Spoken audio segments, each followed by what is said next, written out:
Hello, friends, and greetings. Thanks for joining me. I trust you're learning some things here about World Civilizations 101. And the train keeps on rolling this week. This week it's chapter 8. We're going to look at the rise of universalizing religion. So you can turn to page 365. And religion, when we examine it, certainly, if anything else, compared to anything else, it relates to culture in deep ways. Probably nothing does, quite like religion does. It has messages of salvation, including tradition and cultures, and therefore culture is affected as well. In certain countries, there are restrictions on food and drinks and dress, and there are three types of religions. You have your ethnic religions and your tribal religions, and then your universalizing faiths. And that's where we're going to be camping out on. That's the most widely distributed of the three.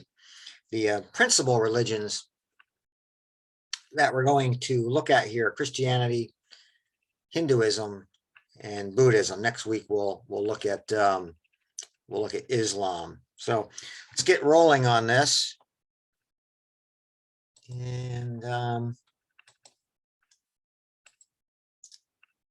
me see where we're going to go here. Okay, let's got a little background on this chapter. You're universalizing religions. Notably here, it's going to be Christianity and Buddhism. And I'm going to try something new this chapter from here, maybe here on out. I'm not going to use that side screen where you could see me. This adds an extra concern for me. So I think we'll be fine without you'll be fine without having to see me. But notably Christianity and Buddhism.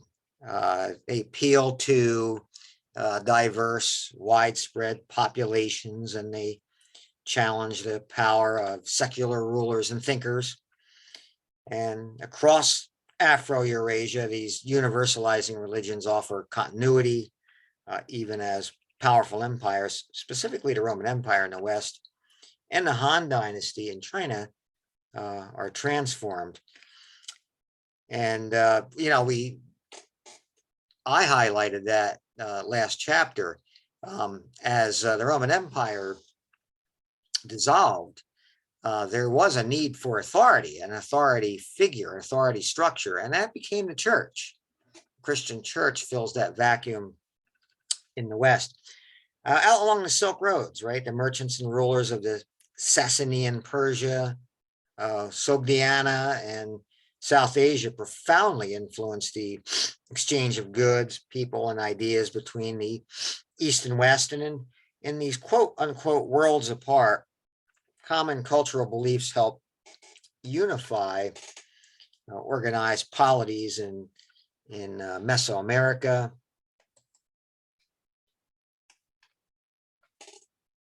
and new communities of Bantu speakers in sub-Saharan Africa. So the core objectives for this chapter: we want to describe the characteristics of universalizing religions and explain why universalizing religions developed to varying degrees in Afro-Eurasia, but did not develop elsewhere in the world. Analyze the relationships between empires and universalizing religions across Afro-Eurasia in this period. We want to assess the connections between political unity and religious developments in sub-Saharan Africa and Mesoamerica in the 4th to 6th centuries AD. And we want to compare the unifying political and cultural developments in sub-Saharan Africa and Mesoamerica with those that took place across Eurasia and in this period. So the rise of universalizing religions, 300 to 600 AD. Universalizing religions, they appeal to diverse populations. They're adaptable. They promote universal rules and principles, proselytize new believers by missionaries, and they give a sense of community felt by converts, and they support, support given to them by powerful empires. And there are today we have symbols, right? Symbols that denote a joining to that, right? Christianity, you'll see people with crosses and necklaces, and right. Turn to page map 8.1, pages 368, 369.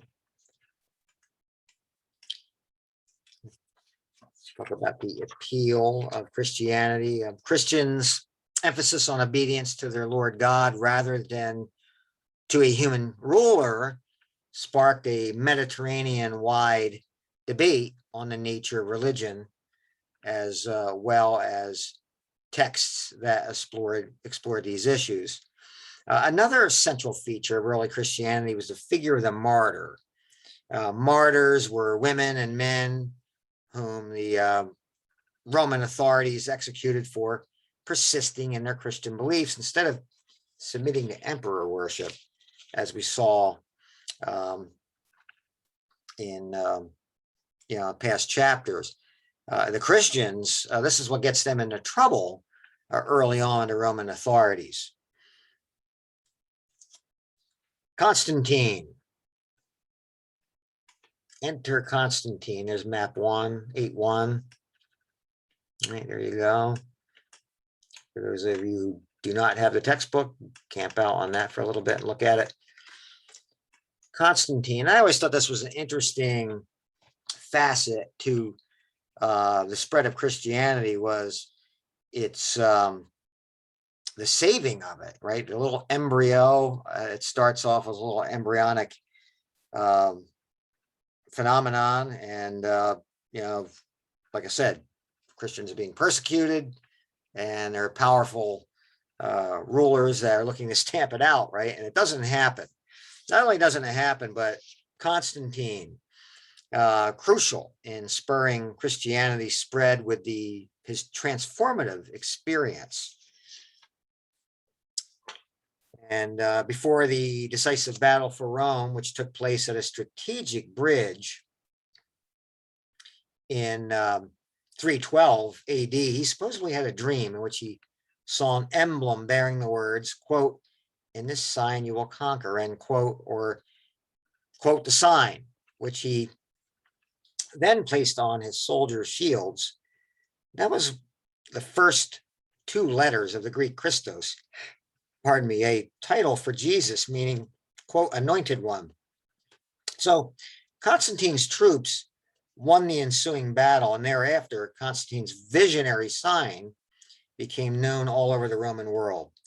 Constantine showered imperial favor on this once persecuted faith, not only legalizing Christianity, but also praising the works of Christian bishops and granting them significant tax exemptions.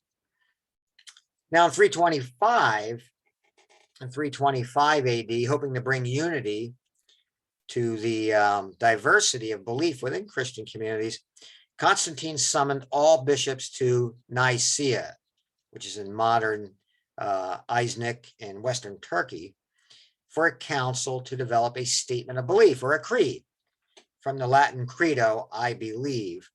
So the resulting Nicene Creed balanced three separate divine entities: God the Father, right? We know this, God the Son, and God the Holy Spirit as facets of one supreme being. Also at Nicaea, the bishops agreed to hold Easter, right? The day on which Christians celebrate Christ's resurrection, on the same day in every church of the Christian world. Constantine's legacy to the Christian church was monumental, to say the least. His conversion had happened in such a way that Christianity itself became the religion of the the Roman Empire. And I always, like I said, so that was just phenomenal. Christianity in the cities and beyond. Over on page 374, you could see a sketching of the interior of a basilica. I personally never saw them that attractive. I have a live 8 o'clock class on Monday and Wednesday, and down in Johnstown, and we go through the arts. We go through, the Christian arts, and I tend to dump on the basilicas. I don't see them as very attractive. I'm going to get into in a minute here, a very attractive, in my mind, piece of architecture that adds to the basilica. You can look at map 8.3. And well, you could look. I would invite you to go back to map 8.2 on page 370 as well, and look at the spread of universalizing religions in Afro-Eurasia. That would be very helpful, I think, for you. And then after you're done with that, you can move on here with the lecture 8.3, map 8.3 over on page 375. We're going to take a look at Western Afro-Eurasia. And could take a look here at the barbarians, right? Who I attribute a great deal of responsibility, and I don't mean this in really a negative way, to the fall of Rome.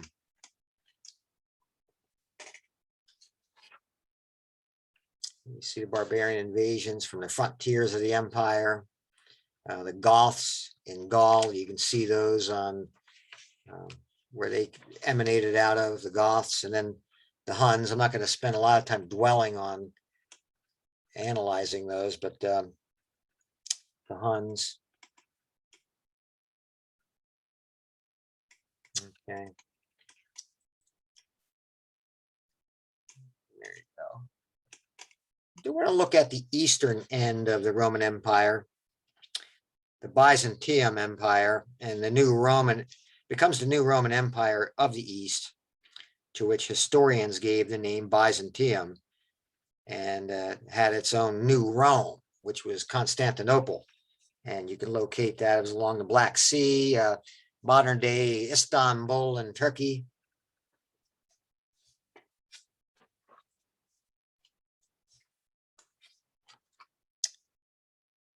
I want to talk about Hagia Sophia, and shame on me. I should have gotten you some photographs of Hagia Sophia. I would encourage you to Google that, get some photographs of Hagia Sophia. Hagia Sophia, and the authors give you on page 380, the inside of Hagia Sophia. But it reflected the marriage of Christianity with the empire. Was Hagia Sophia, a church grandly rebuilt by Emperor Justinian, on the site of 2 earlier basilicas. And like I said, I never really liked basilicas, the structure of them, and I know I'm in a minority about that.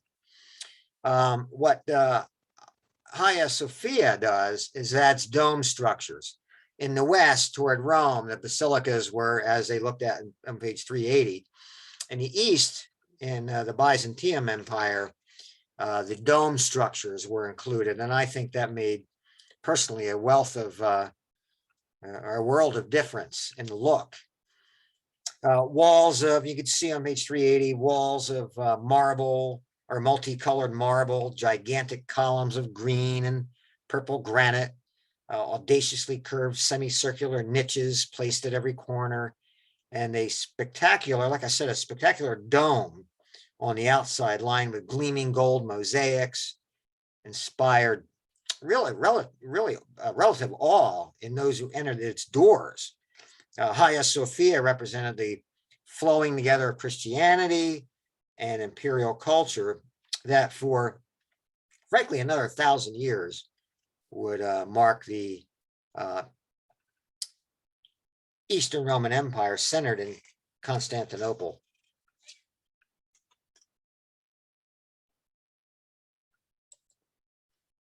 Now, let's get to covering more universal religions here. Yeah, if you get a chance, look at that structure. It's absolutely just grand. Hagia Sophia.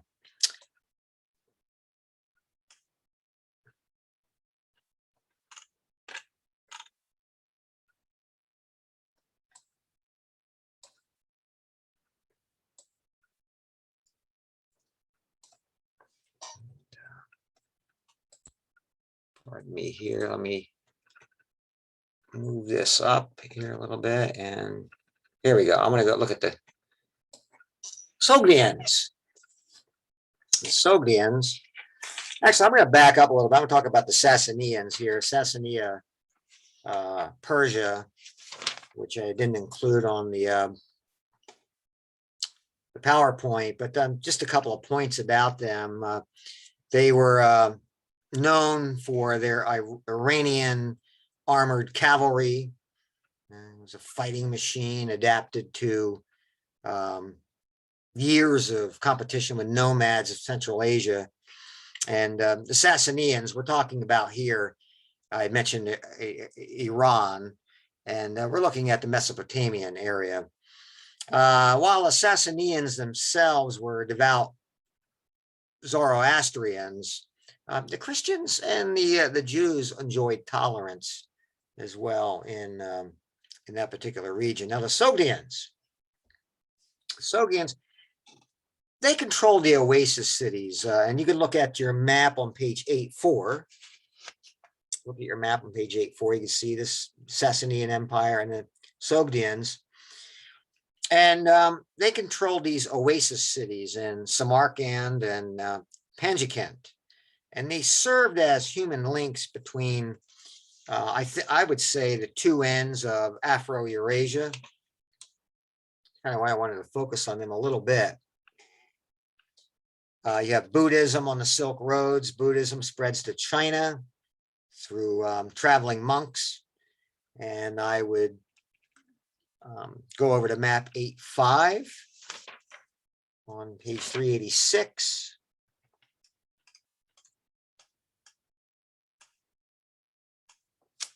And political and religious change in South Asia. The Hindu transformation. And here you have this refashioned Brahmanic religion. If you remember the Brahma and Brahmin earlier, in early forms of what becomes Hinduism, full-blown Hinduism, kind of emerges as the dominant faith in Indian society in the form of what we today call Hinduism. So you have and then you have the Bhakti. The Bhakti, that was an individualized personal devotion, attracted Hindus of all social strata, while the mythological literature at the time wove the deities into a heavenly order over by the Trinity of Brahma, Vishnu, and Shiva as universal gods. Hinduism was still, though, very much rooted in the hierarchical Varna system.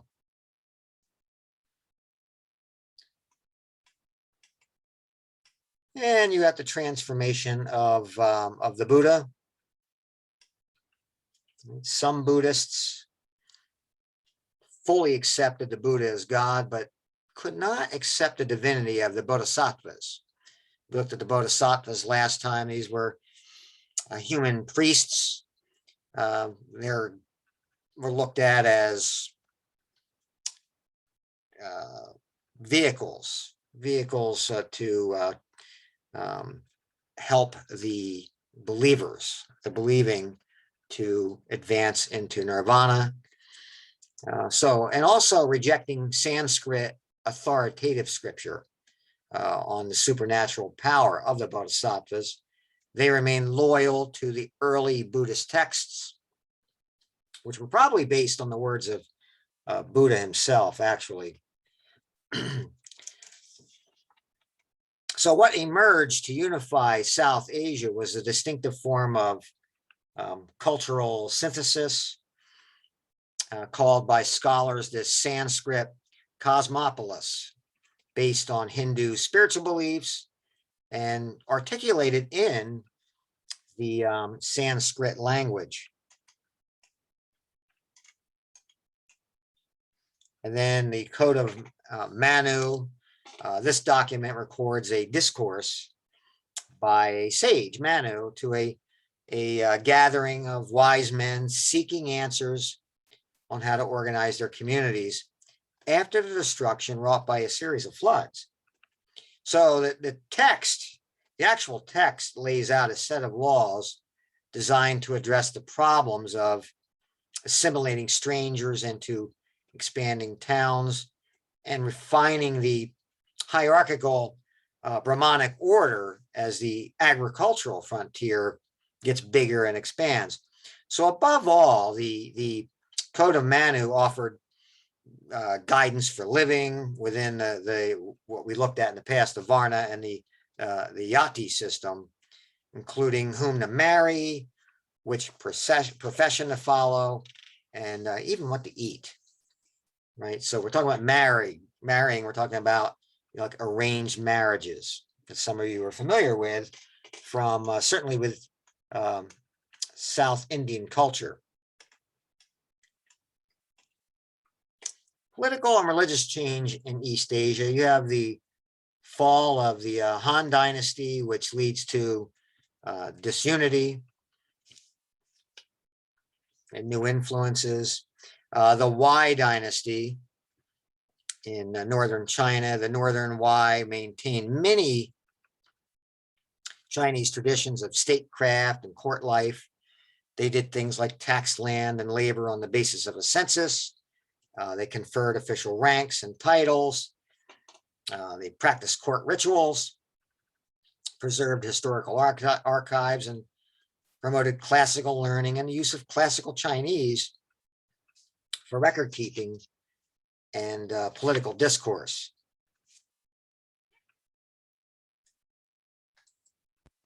I'm going to move to the last third of this lecture and look at political and religious change in East Asia, continue that, and we'll look at changing Taoist traditions.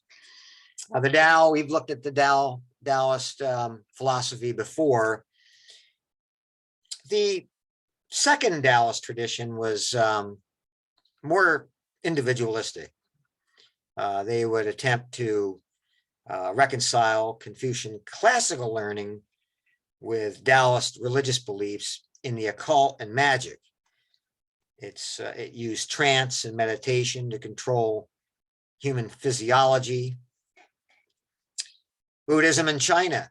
We're talking about universalizing religions and the element of proselytizing, right?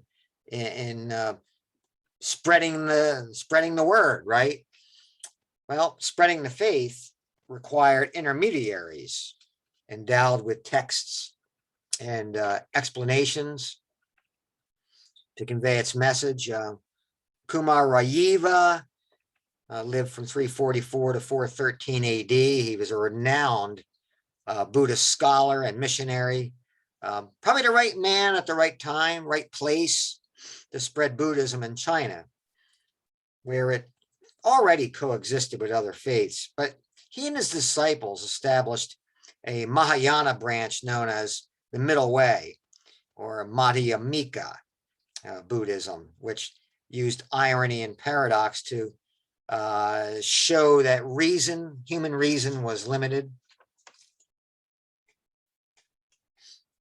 Faith and cultures in the worlds apart. The Bantus of sub-Saharan Africa, and you can look at map 8.6. Turn to map 8.6. And the Bantus, their migrations, they adapted their farming techniques and crops to widely different environments, including the tropical rainforests of the Congo River Basin, the savanna lands of Central Africa, the high grasslands around Lake Nyanza, which is formerly Lake Victoria, and the highlands of Kenya. Now, the Bantu cultures in East and West, they organized themselves socially and politically into age groups, the most important of which were the ruling elders. So the older you were, as long as you had good health, you were respected and probably part of that ruling class. Here to map 8.7 over on page 399 and look at Mesoamerica, part of the Mesoamerican worlds, and look at the Maya culture. You can see that is Central America, southern Mexico, and in particular Honduras and El Salvador, those areas. The Mayas, politically and socially, the Mayas established a variety of kingdoms around major ritual centers, and you can see those there in their hinterlands. Maya writing and mathematics. The Maya also had skilled mathematicians. They devised a calendar. They studied astronomy. They accurately charted regular celestial movements and marked the passage of time by precise lunar and social cycles. So this is kind of the interesting thing, though, as we're concluding this lecture today, you see the vacuum here of the Roman and the Han Chinese. And what you don't see is military conquests filling up these institutions, right? What fills that void is rather religion and a shared culture that links Afro-Eurasia. And like I said, in the West, that culture is Christianity in a big way. There you have that. Let's take a look at what's up ahead. And in fact, let's drop back out of this and let's take a look at the graphic organizer. You want to get that out, and we'll recap where we were at today. The rise of universalizing religions. Today we looked at religious change and empire in Western Afro-Eurasia. We looked at the appeal of Christianity, right? Christian emphasis on obedience to God over human rulers. The martyr, right, as a central figure. The conversion of Constantine, right, his dream, legalizing Christianity, phenomenal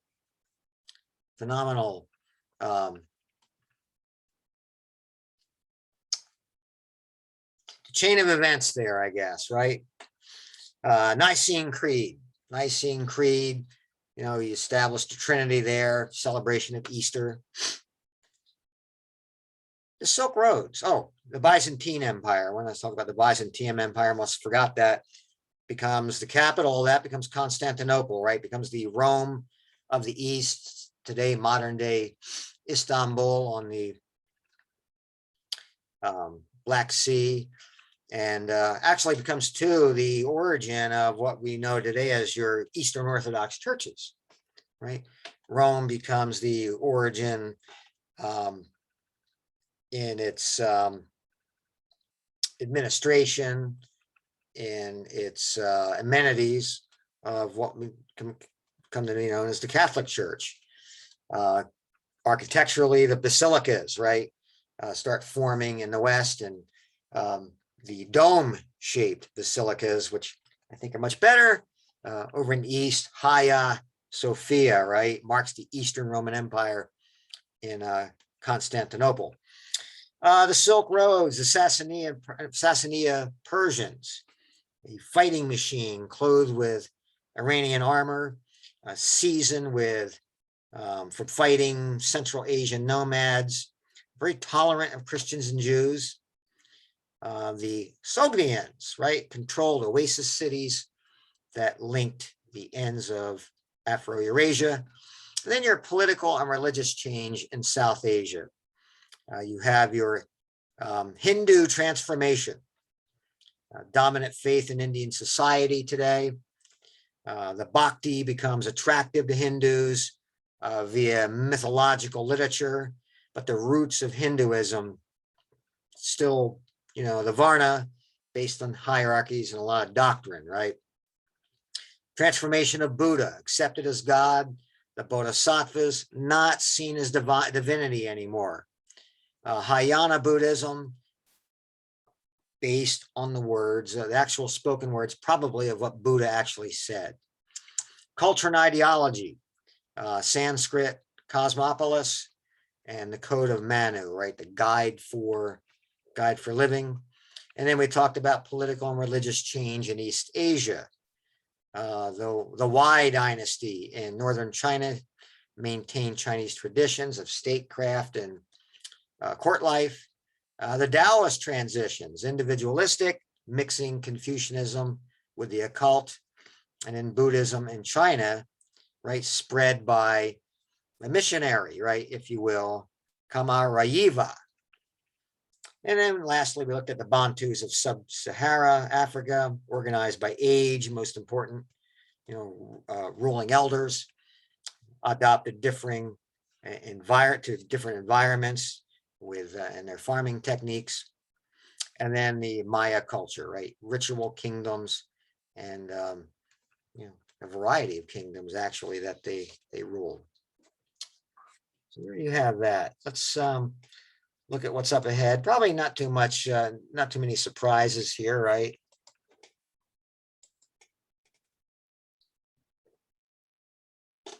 Someone was teasing me in my live classes. I do these types of things with different road signs, and someone said that I'm going to have to be careful someday that I don't trigger someone with these to have to go to a safe space, one of those crying spaces with these all these visuals, but hopefully I'm not scaring people that much.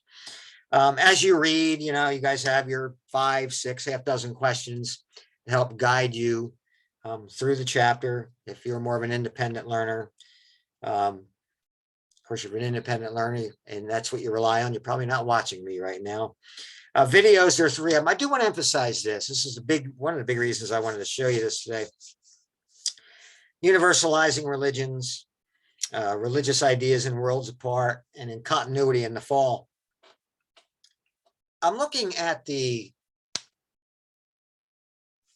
discussion posts, and far and few between do I see folks sourcing the videos. And just as a reminder, and I understand if you might be thinking, but there's 2, 3 10-minute videos there. It's not that. These are just 2 to 2.5 minute videos. And I think for you audio-visual types, it'd be very helpful in helping out with the discussion questions at the least. And I think for the review quizzes and the test as well. So, and then you have the chapter 8 review quiz. So look at those videos. Look at those videos, please. We're going to be in chapter 9 on Monday, and that is getting into probably the back third of the course. We're looking at new empires and common cultures, and we will be looking at the emergence of Islam in that chapter. Then I'm thinking it's about a month out, but December 5th, the term paper is due, right? So I think it's probably time to start highlighting that here on these hopefully not triggering billboard signs. So there you have it. Questions, comments, get a hold of me. And I apologize last week for the review quizzes. For whatever reason, that wasn't happening for some of you guys right off the bat. And so hopefully we rectified that problem. So until next time, I will see you guys, and hopefully you have just a tremendous week. Bye-bye.